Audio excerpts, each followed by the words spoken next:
गरीबी जो है सबसे बड़ा अभिशाप, लेकिन गरीबी का जो मेन निदान है वह शिक्षा है। हर बच्ची को सिखाइए या प्रेरणा दीजिए कि देखो पढ़ लिख जाओगी तो इस देश की प्रधानमंत्री इंदिरा गांधी भी बन गई जो शासन की। बहुत से लेडीज ऑफिसर आपके जिला के जो डीएम हैं, आपके जिला के जो डीएम हैं महिला हैं, किसी माँ बाप की ही बच्ची हैं। आप ही लोग के तरह के परिवार से किसी से निकल के आई होंगी और पढ़ लिख के आई तो जिला चला रही हैं। हर विभाग में बच्चियों का स्कोप है। यह युग जो है बच्चियों का युग है।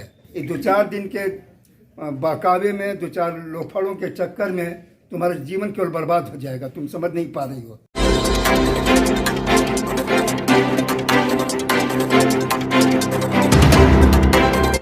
नमस्कार, मैं विश्वनाथ प्रताप यादव और आप देख रहे हैं न्यूज़ बिहार नेशन। बढ़ते ठंड को देखते हुए जिला एवं सत्र न्यायाधीश राकेश कुमार के द्वारा सैकड़ों गरीबों के बीच कंबल वितरण किया गया। बुद्धिजीवी विचार मंच के तरफ से कंबल वितरण का आयोजन किया गया। विधिक सेवा प्राधिकार जहानाबाद के अंतर्गत बुद्धिजीवी विचार मंच अरवल के सौजन्य से आप लोग यहाँ उपस्थित हुए हैं। आज के कार्यक्रम का 2 प्रायोजन है। पहला लीगल अवेयरनेस और लोक अदालत के बारे में आप लोगों को बताने का, दूसरा इसी के साथ साथ आप लोगों को इस ठंडी को देखते हुए कुछ राहत देने की कोशिश की गई है, जिसके अंतर्गत कंबल का भी आप लोगों को वितरण किया जाएगा। हमारे अरवल जिले की भोली भाली जनता कई दिन से प्रोग्राम बन रहा था कि अरवल चलना है।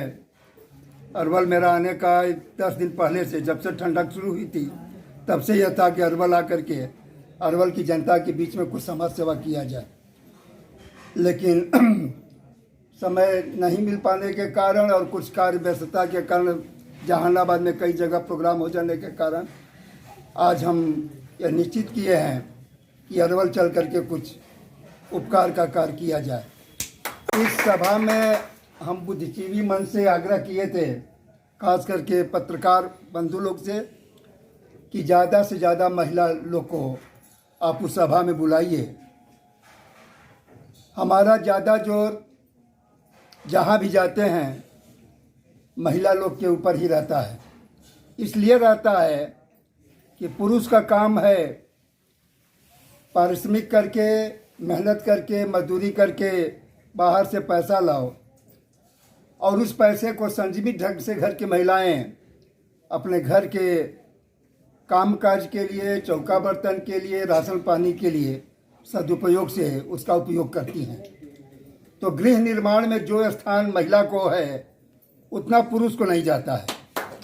लेकिन घर कैसे चलाया जाए, घर को कैसे संयमित रखा जाए और उस पैसे का कैसे सदुपयोग किया जाए, यह काम महिलाएं ही जानती हैं।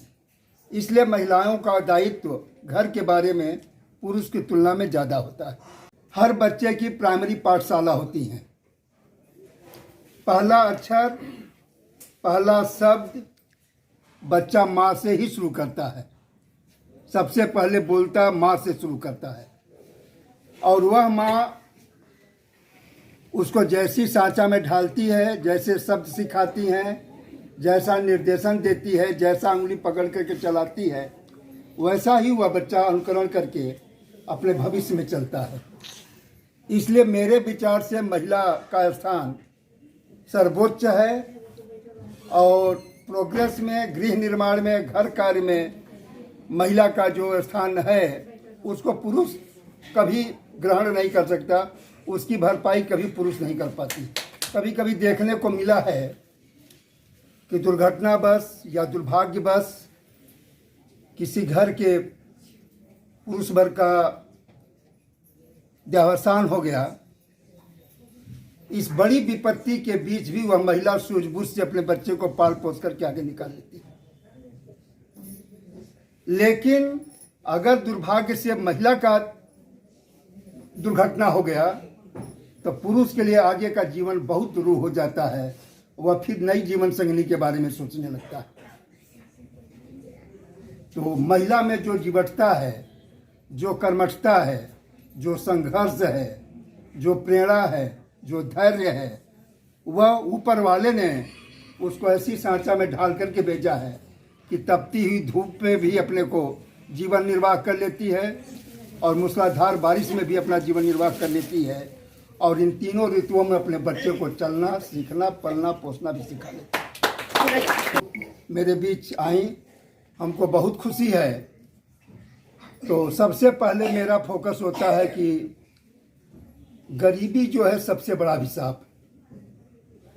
आप लोग को आकर के बहुत लोग लुभावन दे देगा, बहुत लोग कुछ कह देगा, लेकिन गरीबी का जो मेन निदान है वह शिक्षा है। कोई मदद नहीं करता, हम आपको बता दें, वास्तविकता यह है कि कोई मदद नहीं करता है। आपके दशा पर दिशा पर तरस आ जाएगा, 2 केजी चावल, 2 केजी धान, 2 केजी फला, समयानुसार कुछ आधा को देगा, कभी पूरा को देगा, कभी एक, लेकिन वह निदान नहीं है। उससे 2 मीटिंग का, 1 मीटिंग का, 2 महीना का, 4 महीना का, 2 साल का, 4 साल का हो सकता है कि खर्चा चल जाए, लेकिन जीवन गुजर बसर नहीं हो सकता। लेकिन एक बच्चा यदि पढ़ गया, एक बच्चा को उंगली पकड़ करके आप आगे बढ़ा दी, तो वह अपनी कई परिवार अपने जीवन में आगे बढ़ जाएगा, कुछ कर जाएगा, फिर वो अपने बाल बच्चा को बढ़ा देगा, वो अपने बाल बच्चा को पढ़ा देगा। तो मूल मंत्र है शिक्षा।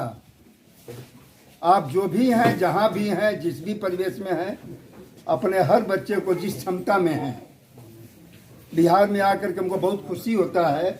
हम जिस जगह गए हैं, बहुत जगह पाए हैं कि मेड जो काम करती हैं वह भी अपने बच्चे को हॉस्टल में रख के पढ़ाती हैं, या और किसी स्टेट में हम नहीं देखते हैं क्षमता।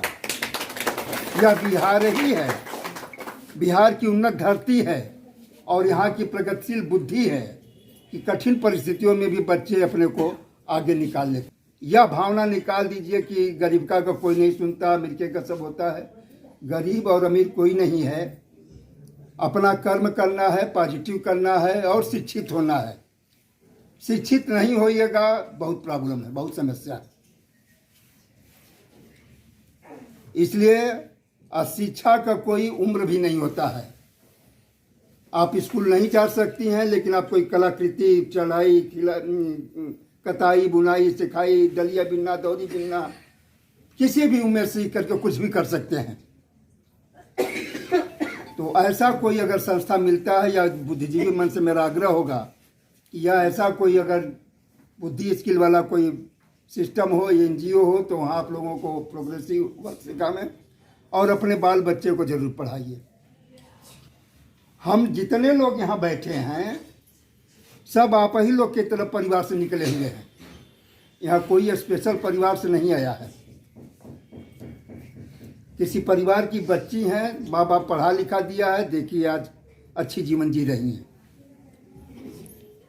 न्यायालय में कार्य करते समय पाते हैं कि बहुधा कम उम्र की बच्चियां स्कूल या तो जाती नहीं हैं, और जाती हैं तो कुछ गलत लड़के, कुछ गलत संगत पा करके जो है, आप लोगों के भाषा में बोले तो भागने वाला सिलसिला बहुत मिलता है। उससे होता है कि जिस परिवेश में हम रहते हैं, परिवार की प्रतिष्ठा भी जाती है, बच्ची का कैरियर भी बर्बाद होता है, और फिर वह आगे कुछ नहीं कर पाती है। हर बच्ची को सिखाइए या प्रेरणा दीजिए कि देखो, पढ़ लिख जाओगी तो इस देश की प्रधानमंत्री इंदिरा गांधी भी बन गई, जो शासन की। बहुत से लेडीज ऑफिसर आपके जिला के जो DM हैं, आपके जिला के जो DM हैं, महिला हैं, किसी माँ बाप की ही बच्ची हैं। आप ही लोग के तरह के परिवार से किसी से निकल के आई होंगी, और पढ़ लिख के आई तो जिला चला रही हैं। हमारे यहाँ सिमी कुजूर जी हैं, रजिस्ट्रार हैं, पूरा जिला का एडमिनिस्ट्रेशन चला रहे हैं। तो बच्चियों को यह घर में सिखाइए, माँ होने के नाते, कि तुलफित लुभावन के चक्कर में या गलत बच्चों के संगत में पढ़ करके जीवन बर्बाद होने का अलावा और कुछ नहीं है। अच्छा जीवन जियो। आजकल बच्चियां बहुत सिपाही दिख रही हैं, बहुत सा क्लर्क दिख रही हैं, बहुत अफसर ग्रेड में दिख रही हैं, बच्चियां हवाई जहाज चला रही हैं, बच्चियां सेना में जा रही हैं। हर विभाग में बच्चियों का स्कोप है। यह युग जो है बच्चियों का युग है। जिस देश की बच्चियां बढ़ेंगी वह देश बढ़ेगा, जिस देश की बच्चियां बढ़ेंगी वह देश बढ़ेगा, जिस परिवार की बच्चियां बढ़ेंगी वह परिवार बढ़ेगा। तो बच्चियों को ह्यूमिलिएट मत करिए, उनको थोड़ा इंस्पायर करिए। घर में माँ के होने के नाते जब बच्ची बड़ी हो जाती है तो माँ और बेटी दोनों सखी हो जाती हैं। माँ भी सारा अपना दुख सुख देखिएगा मुंह में मुंह मिलाकर, कान में कान मिलाकर बच्ची से ही बात करती है। बच्ची बहुत माँ की फॉलोअर होती हैं। तो उनको उदाहरण दीजिए, उनको आप शिक्षा दीजिए कि ये सब जो 2-4 दिन का तुलफित है, इसके चक्कर में मत पड़ो। अच्छा करो, कुछ सीख लिख जाओ, अच्छा जीवन जियो, फिर तुम्हारा अगला जो पीढ़ी है वह अच्छा जीवन जिए, उसके बाद अगला पीढ़ी जीवन जिए। ये 2-4 दिन के बहकावे में, 2-4 लोफड़ों के चक्कर में तुम्हारा जीवन केवल बर्बाद हो जाएगा। तुम समझ नहीं पा रही हो। हम तुम्हारी माँ हैं, हमको तुमसे ज़्यादा अनुभव है, हम तुमसे ज़्यादा समय देखे हैं। ऐसे बहुत सी बच्चियाँ बर्बाद हो गई, फिर कहीं की नहीं हो पाई, न इस परिवार की हो पाई न उस परिवार की हो पाई। तो यह बात बच्चियों के जेहन में डालिए, बच्चियों को पढ़ने के लिए प्रेरित करिए, उनको मारिए पीटिए मत, उनको समझाइए, उनको मोबिलाइज करिए, उनको इंस्पायर करिए। बच्चियाँ आजकल बहुत जागरूक हो रही हैं, बच्चियाँ बहुत अच्छा कर रही हैं। और आज के समय में बिहार की धरती पर ही हम देख रहे हैं कि बच्चियाँ बेटों से अच्छा कार्य कर रही हैं। पढ़ाई में भी आगे हैं, हर क्षेत्र में आगे हैं। अभी आपका निकाय चुना हुआ देखिएगा, ज़्यादा बच्चियाँ जा रही हैं। बस थोड़ा सा उनको माहौल दीजिए, उनको शिक्षा दीजिए, उनको दोस्त की तरह ट्रीट करिए और स्कूल भेजिए। स्कूल नहीं जाता है, स्कूल नहीं खुलता है, डॉक्टर साहब पीएचडी पर नहीं आते हैं, तो बुद्धिजीवी मंच के लोगों को बोलिए कि आप किस बात के लिए बुद्धिजीवी बने हुए हैं। जब जो हमको सुविधा मिली है उस सुविधा में हमारे स्कूल में शिक्षक लोग नहीं आते हैं, अस्पताल में डॉक्टर साहब लोग नहीं आते हैं, तो हम लोग का उत्थान कैसे होगा? कोई भी सरकार क्या करेगी? जिसको डिप्यूट किया अगर वो आकर के हमको सेवा नहीं देगा तो फिर हम किससे कहेंगे? तो आप बुद्धिजीवी मंच से कहिए, ये लोग आप ही के इलाके के हैं, आप ही के जवाब के हैं, आप इनसे कहिए कि नहीं हमको कुछ दीजिए या मत दीजिए। लेकिन जो सरकार दे रही है, जिसके लिए सरकार के अधिकारी लोग प्रयास कर रहे हैं, वह शिक्षा, वह हॉस्पिटल और बहुत सी योजनाएं जो हैं वह हमको आप मुहैया कराइए। तब हम लोग मानेंगे कि हाँ बुद्धिजीवी मंच अरवल में काम अच्छा कर रहा है और हम लोग बुद्धिजीवी मंच को अपना संरक्षक मानते हैं। आप लोग हमारे बीच आए, हम बहुत खुश हैं। लेकिन मेरे बातों से या मेरी जो पूरी टीम है, इन बातों से अगर एक भी महिला को लगेगा कि हम लोग कुछ सही बोले हैं और महिला के हित में बोले हैं, तो हम लोगों का आना सार्थक हो जाएगा।